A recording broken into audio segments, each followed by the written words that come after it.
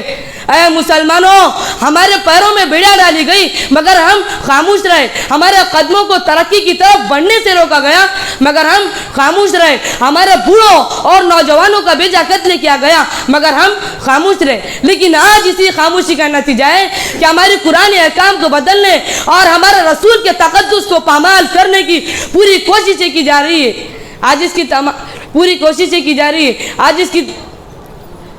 اس کی تمام ماضی کی قربانیوں کو ہمارے پروں آج پارلیمنٹ، راجیہ سبھا اور عدالت عظمیٰ میں بھی ہمارے خلاف آوازیں بلند کی جا رہی ہیں، صدا حق صدا بصرہ ثابت ہو رہی ہے۔ اے لا الہ کے وارث، باقی نہیں ہے تجھ میں گفتار دل برانا، کردار کا ہیرانا، تیری نگاہ سے دل سینوں میں کانپتے تھے، کھویا گیا ہے تیرا جذبے کلندرانہ۔ اے مسلمانوں، اگر ایک طرف ہمیں دشمنوں کی طرف سے شکایت ہے تو وہی دوسری طرف ہمیں مسلم قوم سے گلا شکوہ ہے۔ اگر ہم نے قرآن و حدیث کو مشعل راہ بنایا ہوتا تو آج ہمارا راستہ تاریخ نہ ہوتا، اگر ہم نے اخوت و بھائی چارگی کے دامن کو مضبوطی سے تھاما ہوتا تو آج دشمنان اسلام کو خندزنی کا موقع نہ ملتا۔ اگر ہم نے اب ہماری ماؤں اور بہنوں پر بیجا ظلم نہ کیا ہوتا تو آج حکومت ہند کو مفتی بننے کا موقع نہ ملتا. اگر ہم نے اپنی تاریخ کا مطالعہ کیا ہوتا تو آج ہمارے مسلم نوجوانوں کا خون سرد نہ پڑتا. اگر ہم نے سلمان و شاہ رخ جیسے بے وقوفوں کو اپنا آئیڈیل نہ بنایا ہوتا تو آج ہمارے رسول کے ذات پر کیچڑ نہ اچالا جاتا. اگر ہم نے اتحاد و اتفاق کی رسی کو مضبوطی سے تھاما ہوتا تو آج کاسے گنج کے نام و نہاد ہندو قوم کی لگائی ہوئی آگ میں جلنا نہ پڑتا. مجھے اس تلخی نوائی پر معاف کیا جائے. اے مسلمانوں، اگر ہم نے اپنے گھروں میں ٹی وی اور ریڈیو کا استعمال نہ کیا ہوتا تو آج قرآن کی بے حرمتی کا دشمنوں کو موقع نہ ملتا. اگر ہم نے مساجد و مدارس کو آباد کیا ہوتا تو آج شرپسند عناصر کو بد نظری کی ہمت نہ ہوتی. اگر ہم نے دین و سیاست کا بٹوارہ نہ کیا ہوتا تو آج قارونیت کو دندنانے کا موقع اور فرعونیت کو رقص کرنے کی جرت نہ ہوتی. اگر ہم نے دنیاوی اور اخروی علوم کو حد فاصل نہ کیا ہوتا تو آج ہماری اولاد سلطان صلاح الدین ایوبی، امام ابن تیمیہ، علامہ ابن قیم، امام غزالی اور ابن خلدون کی شکل میں پورے ہندوستان کے مسلمانوں کے مستقبل کو سنوارنے اور چمکانے کا کام انجام دیتی ہے. اگر ہم نے علماء کرام کو اپنے پلکوں پر بٹھایا ہوتا، انہیں اپنے دلوں میں اتارا ہوتا، ان کے راہوں میں گلدستوں کے بچھایا ہوتا، ان کی ذات پر کیچڑ نہ اچالا ہوتا، ان کے دامن کو داغدار نہ کیا ہوتا تو رب کعبہ کی قسم آج ان پر دہشت گردی کا الزام نہ لگایا جاتا. آج دشمنوں کو ان کے خلاف پروپیگنڈا کا موقع نہ ملتا. آج یہ علماء کرام ملک و ملت کے لیے آفتاب و مہتاب ہوتے. اے مسلمانوں، قرآن روتا رہا مگر ہم دیکھتے رہے، حدیث آنسو بہاتی رہی مگر ہم بے اعترائی برتتے رہے، مظلوموں پر ظلم ہوتا رہا مگر ہم ہنستے رہے، ظالم ظلم کرتا رہا مگر ہم خاموشی کا لبادہ اوڑے رہے. جبکہ حدیث پکار رہی ہے من رأى منكم منكرا فليغيره بيده فإن لم يستطع فبلسانه وإن لم يستطع فبقلبه. اور قرآن پکار رہا ہے وَأَقِيمُوا الْوَزْنَ بِالْقِسْطِ وَلَا تُخْسِرُوا الْمِيزَانَ. سامعین بزم، آج مسلمان ہند جن حالات کا سامنا کر رہے وہ بڑے مناک و دردناک ہے. انہیں غلامی و محکومی، پسماندگی اور درماندگی، انتشار و خلفشار، ذلت و نکبت کا سامنا کرنا پڑ رہا ہے. اور چپ و راست سے یہ صدا آ رہی ہے کہ کل کون تھے آج کیا ہو گئے تم، ابھی جاگتے تھے ابھی سو گئے تم. اے مسلمانوں، اس کی وجہ صرف اور صرف یہ ہے کہ علامہ اقبال نے کیا خوب کہا ہے، گواہ دی ہم نے جو اسلاف سے میراث پائی تھی، سریا سے زمین پر آسمان نے ہم کو دے مارا. اے مسلمانوں، کن کن زخموں کو دکھاؤں، کن کن دستروں کا تذکرہ کروں، کن کے سامنے اپنے درد دل کا اظہار کروں. اگر ایک طرف برادران وطن ہمارے قلعوں کو مسمار کرنا چاہتے ہیں تو وہی دوسری طرف ہم اختلافی مسائل میں پھنس کر اپنے حال مستقبل کو تاریخ کرنے میں لگے. اگر ہم نے اے مسلمانوں، اگر ہم نے آج بھی اتحاد و اتفاق کی رسی کو مضبوطی سے تھامنے کی کوشش کی، قرآن و حدیث کو اپنے سینے میں چمٹانے کی کوشش کی، محمد عربی صلی اللہ علیہ وسلم کو اپنا آئیڈیل و رہنما بنا لیا تو یاد رکھو قرآن آج بھی صدا لگا رہا ہے وعد اللہ الذین آمنوا منکم وعملوا الصالحات لا یستخلفنہم فی الارض. اور ارشاد فرمایا ولا تہینوا ولا تحزنوا وانتم الاعلون ان کنتم مؤمنین. کہ اے مسلمانوں، تمہیں ڈرنے کی کوئی ضرورت نہیں، یہ ہندوستان کیا پوری دنیا بھی تمہارے سامنے سر نہیں ہو سکتی ہے، مگر شرط یہ ہے کہ تمہارا ایمان مضبوط ہو. اللہ تبارک و تعالیٰ سے دعا ہے کہ تمام مسلمانان ہند کو شرور فتن سے محفوظ فرمائے. میں اس شعر پر اپنی تقریر ختم کرنا چاہتا ہوں. یہ خاموشی کہاں تک لذت فریاد پیدا کر، یہ خاموشی کہاں تک لذت فریاد پیدا کر، زمین پر تو ہو اور تیری صدا ہو آسمانوں میں، نہ سمجھوں گے تو مٹ جاؤں گے ہندوستان والوں، تمہاری داستان تک بھی نہ ہوں گی داستانوں میں. وآخر دعوانا ان الحمدللہ رب العالمین. ماشاءاللہ. اب اس کے بعد میں عربی تقریر پیش کرنے کے لیے، جس کا عنوان ہے القرآن دستور الانسانیہ، آواز دیتا ہوں حسن البنا ابن احسان اللہ خان صاحب. یہ حفظ اول کے طالب علم ہیں اور جن کا حفظ الحمدللہ پچھلے سال مکمل ہوا ہے اور اس سال انہوں نے دور کیا ہے. یہ بارسی ٹاکلی کے رہنے والے ہیں، وہ آئے اور اپنی تقریر پیش کریں.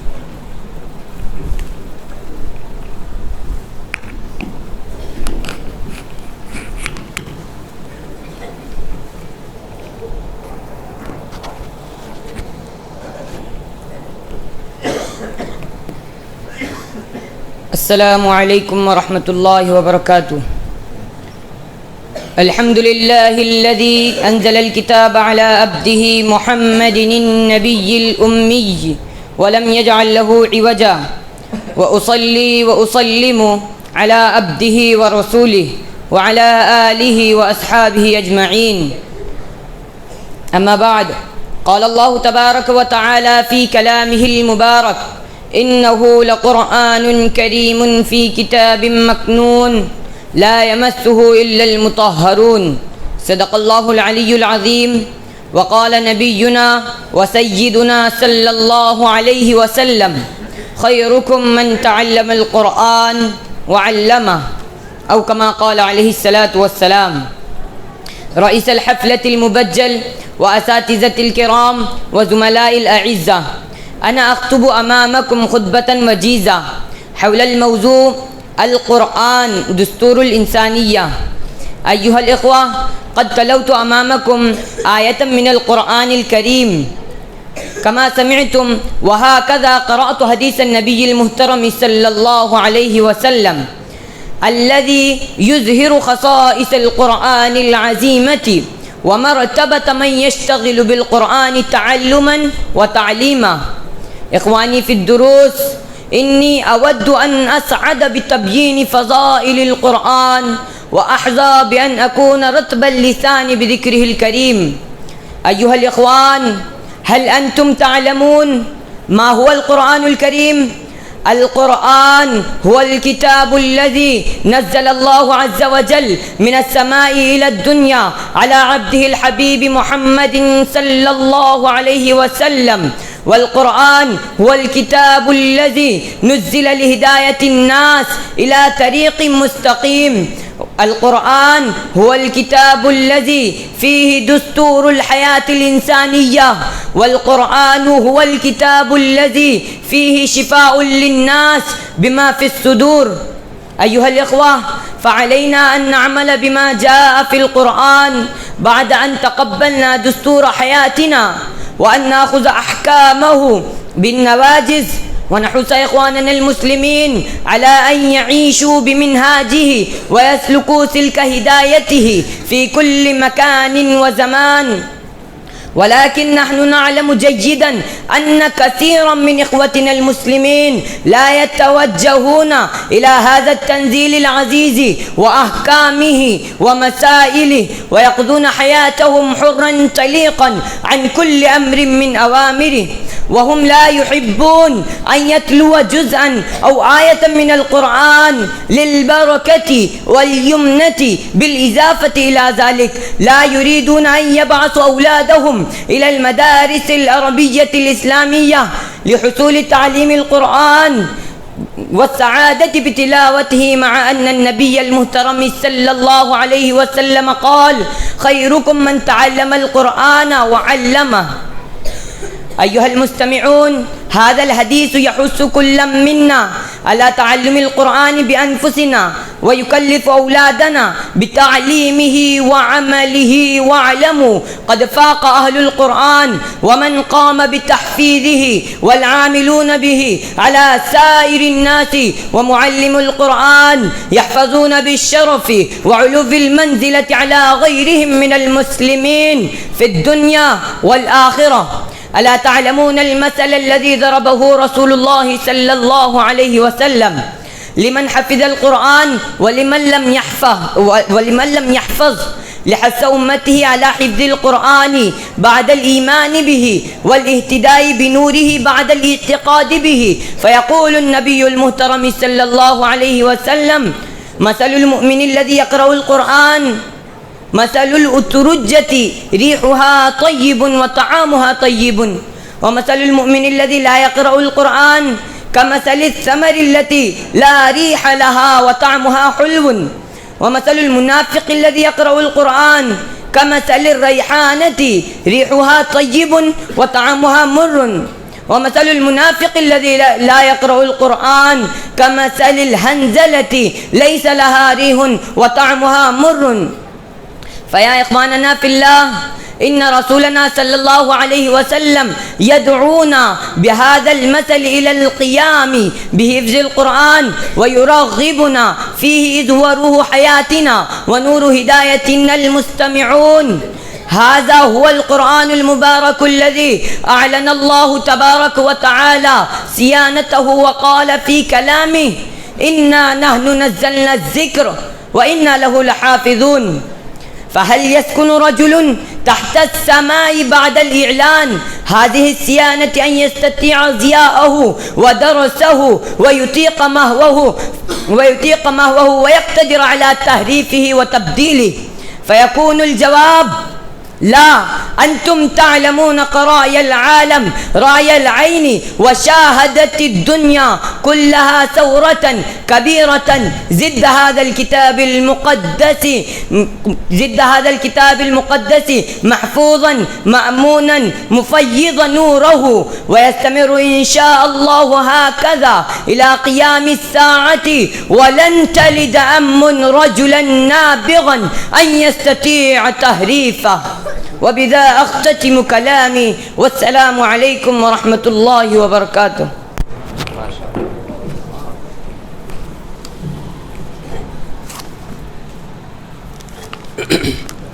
ماشاء اللہ، عربی تقریر آپ سماعت فرما رہے تھے. سننے کے ساتھ آپ نے بھی محسوس کیا ہوگا کہ یہ تقریر صرف تقریر نہیں بلکہ شعوری طور پر کی جانے والی تقریر لگ رہی تھی. جو الفاظ سنائی دے رہے تھے اس کے اشارے بھی بجا تھے، الحمدللہ. اب اس کے بعد قرآن کا چیلنج، اس عنوان پر تقریر پیش کرنے کے لیے اس کے بعد قرآن کا چیلنج، اس تقریر کو پیش کرنے کے لیے سید ابرار ابن سید جیلانی صاحب، یہ حفظ دوم کے طالب علم ہے اور مدکھیڑ کے رہنے والے ہیں، اور الحمدللہ اس سال انہوں نے حفظ کی تکمیل بھی کی ہے، اور ان کے پروگرام کے بعد الحمدللہ ان کو سند بھی دی جائے گی. وہ آئے اور تقریر پیش کریں.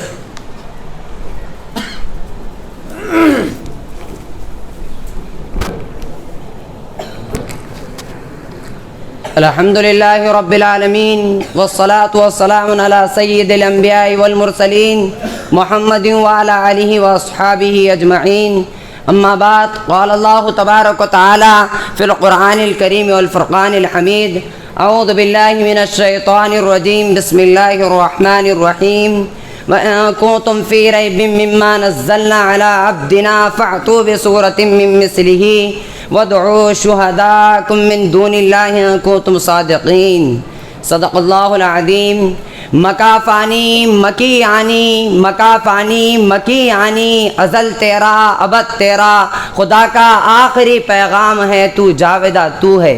محترم صدر جلسہ، مہمانان خصوصی اور حاضرین جلسہ، محترم حضرات، میں نے آپ حضرات کے سامنے ابھی قرآن پاک کی ایک چھوٹی سی آیت تلاوت کی ہے، جس میں اللہ تبارک و تعالیٰ نے فرمایا ہے کہ یہ قرآن جو محمد عربی صلی اللہ علیہ وسلم تمہیں پڑھ کر سناتے ہیں، اس کے علوم و معارف تمہارے سامنے بیان کرتے ہیں، اس کی صداقت و سچائی کا اعلان کرتے ہیں، اور تم یہ سمجھتے ہو، تمہارا یہ خیال ہے کہ وہ اسی کا کلام ہے، آسمانی وحی نہیں ہے، میری طرف سے نازل نہیں ہوا ہے. تم میرے حبیب کو جھٹلاتے ہو، اور تم میں سے کہنے والے کہتے ہیں لو نشاء لقلنا مثل هذا، اگر ہم چاہتے تو اس جیسا کلام ہم بھی پیش کر دیتے. تو آؤ، تمہارے لیے راستہ صاف ہے، تم بھی انسان ہو، تم بھی اسی خطے کے رہنے والے ہو.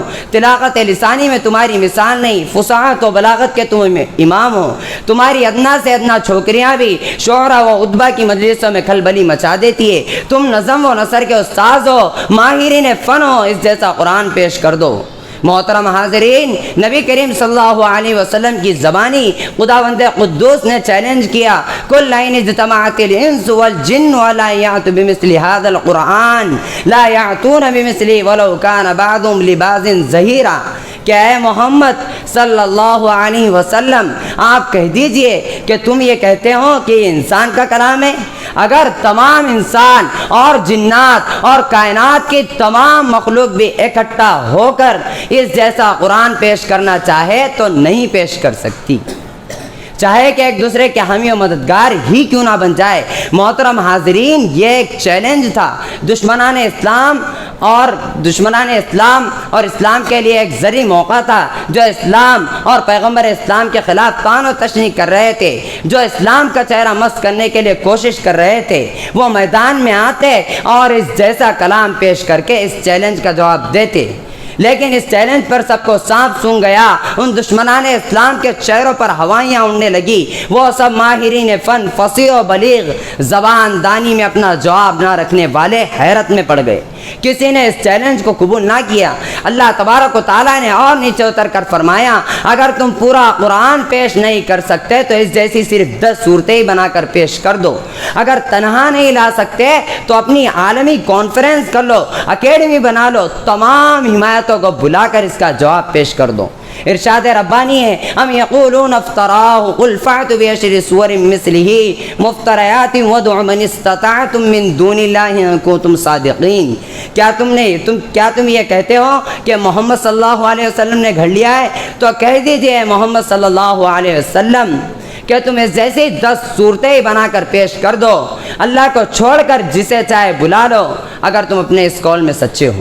محترم حاضرین، اس چیلنج پر بھی عرب کے معاشرے سے کوئی صدا بلند نہیں ہوئی، کسی کی رگے حمیت نہیں بھڑکی، کسی دل میں غیرت نہیں آئی، کسی طبیعت میں جوش و بار پیدا نہیں ہوا کہ وہ اس جیسا کلام پیش کر کے نبی کریم صلی اللہ علیہ وسلم کے خلاف ایک نیا محاذ کھڑا کر دیتے اور اس تحریک کو بیخ و بون سے اکھاڑ پھینکتے۔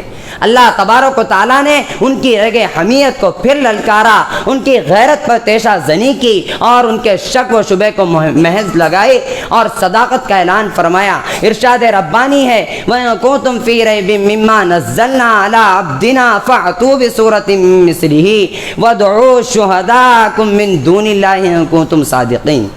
اگر تمہیں اس کلام میں ذرہ برابر بھی شبہ ہے اور تم یہ خیال کرتے ہو کہ محمد صلی اللہ علیہ وسلم اسے بنا کر لاتے ہیں، تو تم اس جیسی صرف ایک صورت بنا لو، اپنے معبودان باطلہ کو ساتھ لے لو، ان کا تعاون لے کر پوری قوم کو مجتمع کر کے انفرادانہ صحیح اجتماعی طریقے سے اس کی ایک صورت پیش کر دو۔ پھر اگلی صورت میں یہ چیلنج بھی ہے، وَلَا تَفْعَلُوا، کہ تم قیامت تک پیش نہیں کر سکتے۔ محترم حاضرین، آپ عرب قوم کی تاریخ پڑھیے، وہ قوم جاہل و ناخواندہ ضرور تھی، لیکن اس قوم میں شعرا و خطبہ، فصحا بلاغہ کا ایک جم غفیر تھا، زبان پر ان کو مکمل عبور تھا، ان کا ادنا سے ادنا فرد بھی اپنی زبان کے جادو سے مسحور کر لیا کرتا تھا، اور اس کے ساتھ ساتھ وہ قوم بڑی غیور، با حمیت اور حوصلہ مند تھی، ان کو للکارنا ہنسی کا کھیل نہ تھا۔ لیکن قرآن نے بھی زبردست چیلنج کیا، جب چاروں طرف سے آواز نہیں آئی تو پھر فرمایا فَلْيَأْتُوا بِحَدِيثٍ مِّثْلِهِ، کہ اس جیسی صرف ایک بات پیش کر دو۔ تمہاری طلاقت لسانی کے چرچے تو آسمان پر بھی ہیں۔ ایک چھوٹی سی سورت اِنَّا أَعْطَيْنَاكَ الْكَوْثَرَ فَصَلِّ لِرَبِّكَ وَانْحَرْ إِنَّ شَأْنِيَكَ هُوَ الْأَبْتَرُ لکھ کر باب کعبہ پر آویزہ کر دی۔ یہ سورت کافی دن تک کعبے کے دروازے پر لٹکتی رہی، لیکن وہ دشمنان اسلام، وہ تحریک اسلامی کو بیخ و بون سے اکھاڑ پھینکنے والے، وہ محمد عربی صلی اللہ علیہ وسلم اور آپ صلی اللہ علیہ وسلم کے اصحاب کے خون کے پیاسے، ان کا تو ایک صورت بنا کر مدعا حاصل ہو رہا تھا، بازی ان کے ہاتھ تھی، لیکن کہیں سے کوئی چو کی آواز بھی نہیں آئی، اللہ رے سناٹا آواز نہیں آتی۔ محترم حاضرین، قرآن کا یہ چیلنج صرف اہل عرب کے لیے نہیں تھا، بلکہ قیامت تک آنے والے تمام افراد سے متعلق ہے۔ یہ چیلنج آج بھی اہل دانش کو للکار رہا ہے۔ آج بھی جو قرآن کے خلاف اپنی ناپاک زبان استعمال کرتے ہیں، وہ اس چیلنج کو قبول کرے اور میدان میں آئے۔ محترم حاضرین، قرآن پاک دراصل اللہ تبارک و تعالیٰ کا کلام ہے۔ نبی کریم صلی اللہ علیہ وسلم بھی خود اس جیسا کلام بنا کر پیش نہیں کر سکتے۔ آپ صلی اللہ علیہ وسلم کی زبانی کہلوایا، کل ما یکون لی ان ابدلہ من تلقاء نفسی، اور اسی کے ساتھ ساتھ محترم حاضرین، اس معجزہ نمائی نے صرف 23 سال کے اندر ایک حیرت انگیز انقلاب برپا کر دیا تھا، ان تندخو گوار بدعوں کو علم و اخلاق کا پیکر بنا دیا تھا۔ آج بھی اسی کے اندر یہی تاثیر ہے، اس کے پڑھنے سے دل و دماغ روشن اور ضمیر بیدار ہوتا ہے۔ تو آئیے ہم اس معطر خزینے سے اپنے دامن کو بھر لے اور اس قرآنی خدمات کو اپنی زندگی کا مقصد بنا لے۔ اس شعر پر میں اپنی تقریر ختم کرتا ہوں، ہر کوئی مست ہے، میں ذوق تن آسانی ہے، تم مسلمان ہو یہ انداز مسلمانی ہے، حیدری فقر ہے نئے دولت عثمانی ہے، تم کو اسلاف سے کیا نسبت روحانی ہے، وہ معزز تھے زمانے میں مسلمان ہو کر اور تم خارب تاریخ قرآن ہو کر۔ وآخر دعوانا ان الحمدللہ رب العالمین۔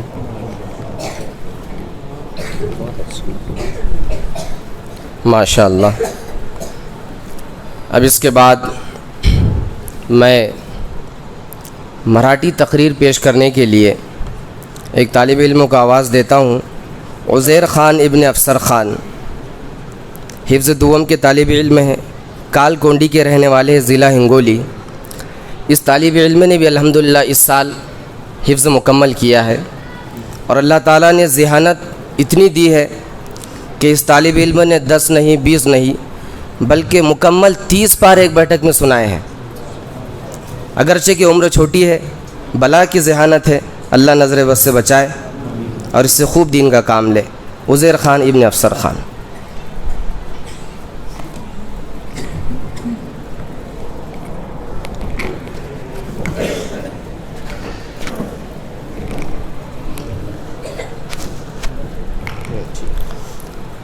الحمد لله رب العالمين والصلاة والسلام على من لا نبي بعده أما بعد فقد قال الله تبارك وتعالى في القرآن المجيد والفرقان الحميد فأعوذ بالله من الشيطان الرجيم بسم الله الرحمن الرحيم قل للمؤمنين يغضوا من أبصارهم ويحفظوا فروجهم ذلك أزكى لهم إن الله خبير بما يصنعون صدق الله العظيم۔